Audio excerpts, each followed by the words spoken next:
Hello guys, welcome back to our YouTube channel.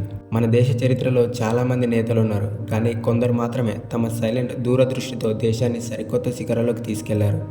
అటువంటి నేతలలో doctor Manmohan Singh గారు ఒకరు. ఆయన మాట్లాడేది చాలా తక్కువ, కానీ చేసే పనులు చాలా గొప్పగా ఉంటాయి. భారతదేశం కోసం ఆయన తీసుకున్న ఆర్థిక సామాజిక నిర్ణయాలు మన దేశ అభివృద్ధికి పునాదిరాళ్ళు. ఈరోజు మనతో ఆయన భౌతికంగా లేకపోవచ్చు, కానీ ఆయన చేసిన మంచి పనులు ఈ సమాజంలో మనకి ఎప్పుడు ఎదురవుతూనే ఉంటాయి. సో ఆయన చాలా గొప్ప పనులు చేశారు. అందులో ఒక 5 గురించి ఈ వీడియోలో మనం తెలుసుకోబోతున్నాం.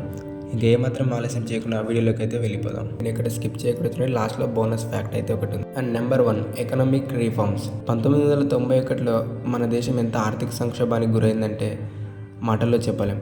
ఆ సమయంలో మన దేశం తీవ్రమైన ఆర్థిక సంక్షోభంలో ఉంది. మన దగ్గర ఉన్న విదేశీ మారక నిల్వలు కేవలం 2 వారాలకు కూడా సరిపడేవి కాదు.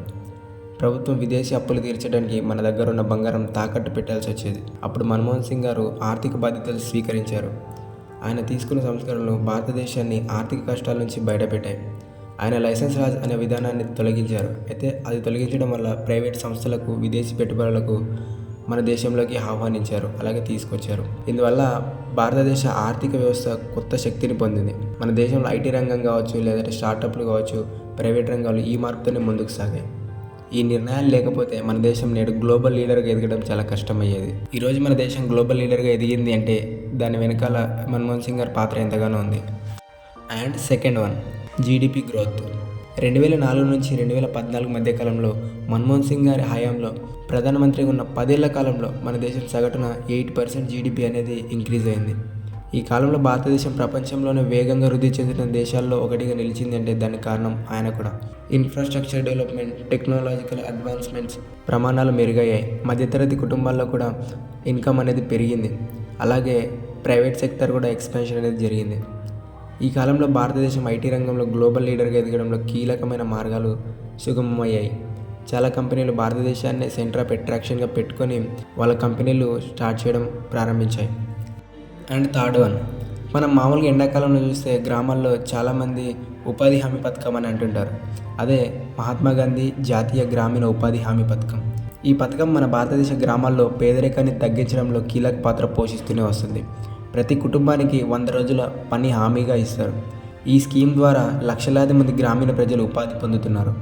కేవలం ఉపాధి కల్పన మాత్రమే కాదు, గ్రామీణ ప్రాంతాల్లో మౌలిక సదుపాయాలు కూడా మెరుగయ్యాయి. ఇది భారతదేశ పేదరికాన్ని తగ్గించడంలో ఒక పాత్ర పోషిస్తూనే వస్తుంది. ఈ పథకం దేశానికి ఒక సామాజిక మార్పుని తెచ్చింది. And fourth one, Indo US nuclear deal. భారతదేశం, అమెరికా రెండు కూడా మంచి స్నేహితులని వింటూనే ఉన్నాం. అయితే భారత అమెరికా అణు ఒప్పందం జరిగింది 2008లో. జరిగిన ఈ ఒప్పందం భారతదేశం గ్లోబల్ స్టేజ్లో ఒక ప్రధాన స్థానాన్ని కల్పించింది. ఈ ఒప్పందం వల్ల మన దేశానికి అవసరమైన అణుశక్తిని శాంతియుత ప్రయోజనాల కోసం వినియోగించడానికి అనేక అవకాశాలు లభించాయి.